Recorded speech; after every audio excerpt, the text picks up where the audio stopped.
Hi everyone, मैं शगुनी पंडित from मरबन प्रखंड मुजफ्फरपुर बिहार। साथियों, आज हम बात करेंगे हाथ पैर में जो झंझनाहट की समस्याएं, सुनता की समस्याएं, हाथ पैर के अलावे शरीर के अन्य हिस्सों में ये समस्याएं आता है। इस समस्याएं होने का साइंटिफिक रीजन क्या है और इस समस्याएं का प्रॉपर इलाज क्या है, घरेलू उपचार क्या है, इसका लक्षण क्या है, इसका डायग्नोसिस क्या है और कैसे हम इसे ठीक करें चिकित्सक के बिना, मैं इस पर बातें करूंगा। दोस्तों, चूंकि यह कॉमन बीमारी है, यह समस्याएं पहले की अपेक्षा में काफ़ी देखने को मिलता है। काफ़ी % लोग आते हैं, बोलते हैं इस ढंग की डॉक्टर साहब हमें झंझनाहट हो रहा है, हमें सुनता आ रही है, गोड़ हाथ पैर में बग्घा लगता है ना, थकान महसूस होता है, बहुत सारी ऐसी समस्याएं लेकर के आता है। इसलिए मैं उस पर आप लोगों को बीच वीडियो के माध्यम से मैं आपके बीच आया हूँ।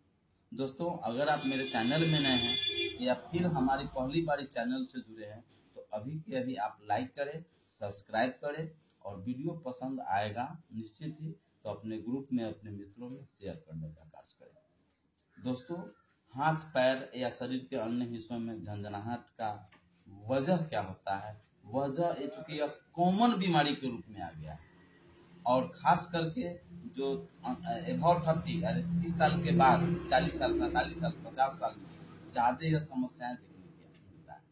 तो इसका होने का वजह तो क्या है कि आपका रक्त का गाढ़ा हो जाए, जिसके कारण आपका नर्व्स प्रॉपर तरीके से सर्कुलेशन नहीं होता है।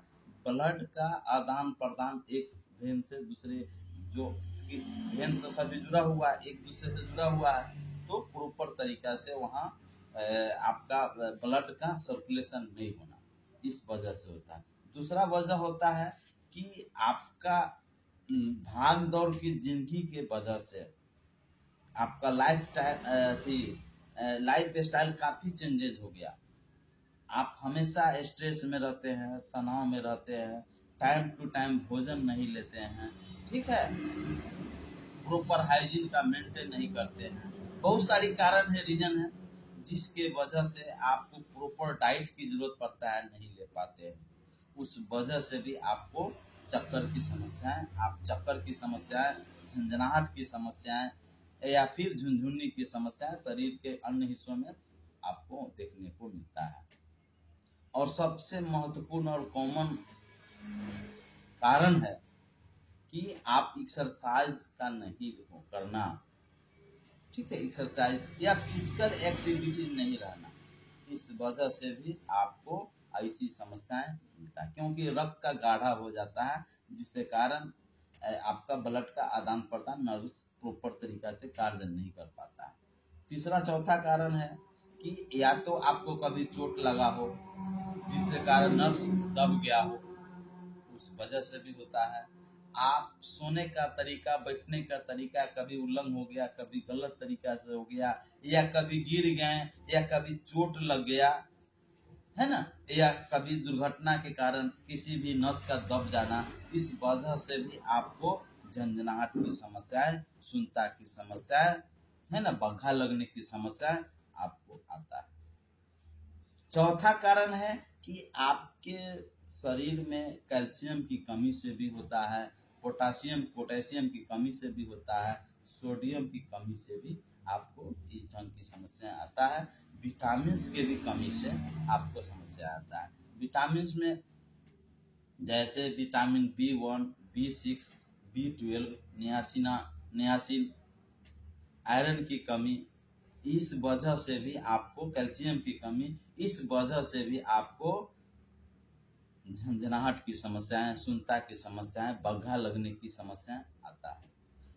और कुछ ऐसे लोग हैं जिनको लंबे समय से डायबिटीज से ग्रसित है, तो डायबिटीज वाले पेशेंट को का कुछ दिनों के बाद जो कॉम्प्लिकेशंस आते हैं, जो समस्याएं आते हैं, जो जटिलताएं आते हैं, उसके कारण भी यह समस्याएं आपको मिलता है।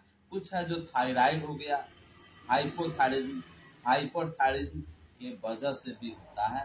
रक्त वाहिनियों का संकुचन हो जाना, उस वजह से भी ऐसे सुनता की समस्याएं, बग्घा लगने की समस्याएं आपको होता है।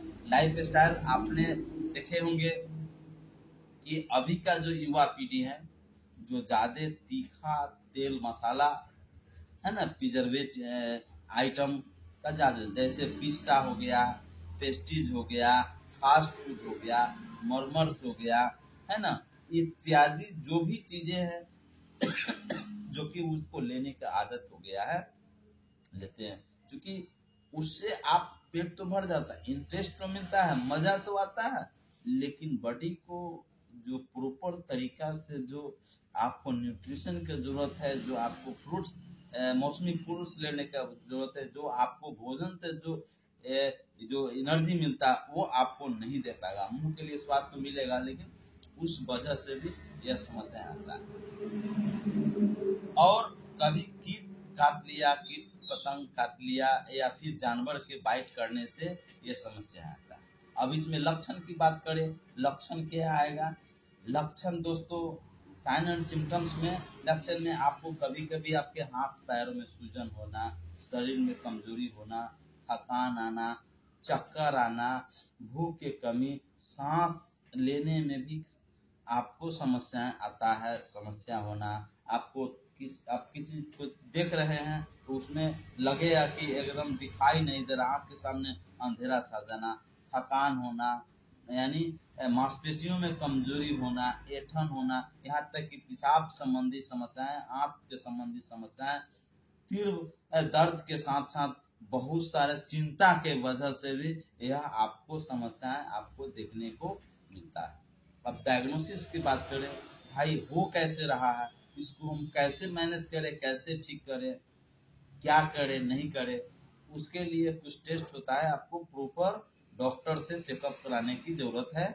आपको जैसे उसका सीबीसी टेस्ट होता है, सीबीसी टेस्ट कराया जाता है, इलेक्ट्रोलाइट टेस्ट कराया जाता है, या इसके साथ साथ के टेस्ट होता है, ग्लूकोज लेवल को देखा जाता है। थायराइड में भी बहुत चीजें हैं जो हाइपो है, हाइपोथायराइडिज्म, हाइपरथायराइडिज्म की वजह से भी होता है। वो टोटल चीजें आपको देखने के बाद डॉक्टर्स उसमें इलाज करते हैं। कुछ दवाइयां हैं जैसे गाबापेंटिन हो गया, है ना, प्रेगाबोलिन होता है, कुछ न्यूरो विटामिन होता है, कुछ कैल्शियम वगैरह है जिसकी कमी से होता है, उसको दिया जाता है। कुछ इंजेक्शन होते हैं जैसे मेथाइल कोबालामिन का इंजेक्शन, कंपनियां बहुत सारी होगी, मेथाइल कोबालामिन हो गया, तो उसके वजह से जैसे न्यूरोकाइन गोल्ड हो गया, न्यूरोकाइन प्लस हो गया, इसके साथ साथ कैल्शियम का जैसे रिकाल्विन हो गया, है ना, या आपको TNS ट्राइमोसोलेस 1000 mg का आता है, वो होता है। बहुत सारी दवाइयां तो आती है, बट टेस्ट के बाद, डायग्नोसिस के बाद उसको प्रॉपर तरीका से इलाज करने से, डायग्नोस करने से वह रोग ठीक हो जाता है। तो वह टेस्ट के बाद डिसाइड होता है कि हमें क्या दवाइयां देना है। और सबसे महत्वपूर्ण है कि हम कैसे नेचुरली तरीका से मैनेज करें, ठीक करें।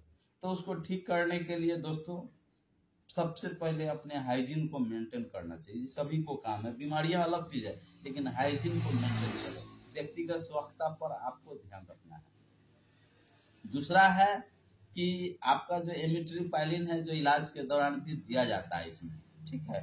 तो हम बात कर रहे थे घरेलू उपचार में, तो आप मौसमी फले हैं, जो भी सीजन के मुताबिक फले आते हैं उसे निश्चित ही ले, जैसे तरबूज के समय तरबूज ले सकते हैं, खरबूज ले सकते हैं, खीरा के समय खीरा, आम के समय आम ले सकते हैं, लीची के समय लीची ले सकते हैं, है ना, सेब हो गया, संतरा हो गया। आपको मौसमी के अनुसार अपने सस्ता होते रहता है, घटते रहता है, बढ़ते रहता है रेट, आप निश्चित ही इसको ले, जिससे कि आपको, आपके परिवार में और आप हेल्दी रहेंगे, स्वस्थ रहेंगे। दोस्तों, आप विटामिन दो तरह से होता है, एक नेचुरल विटामिन होता है, एक आर्टिफिशियल विटामिन होता है। तो नेचुरल विटामिन वो विटामिन जो जमीन से उपजता है, जो हम लोग लेते हैं, जिससे हमें शक्ति मिलता है और वो लंबे समय तक आपके बॉडी में रहेगा। और आर्टिफिशियल विटामिन जैसे कमजोरी हो गया तो आप टॉनिक लेते हैं, चाहे वो आयरन टॉनिक हो या कोई विटामिन का टॉनिक हो, वो लेते हैं, ताकत तो मिलता ही है, लेकिन आपको कुछ दिनों तक ही रहेंगे, फिर आपको कमजोरी आएगा। लेकिन जो नेचुरल तरीका से, जो प्रॉपर तरीका से जो आपको ठीक होगा, वह लंबे समय तक आपकी बॉडी में रहेगा, जब आप अपने बॉडी पर ध्यान देंगे तब। टीकाकरण बच्चों को है जो टाइम टू टाइम कराना चाहिए, इलाज सही जगहों पर इलाज कराना चाहिए। ठीक है, तो दोस्तों आशा करता हूँ कि यह वीडियो आपको पसंद आया होगा।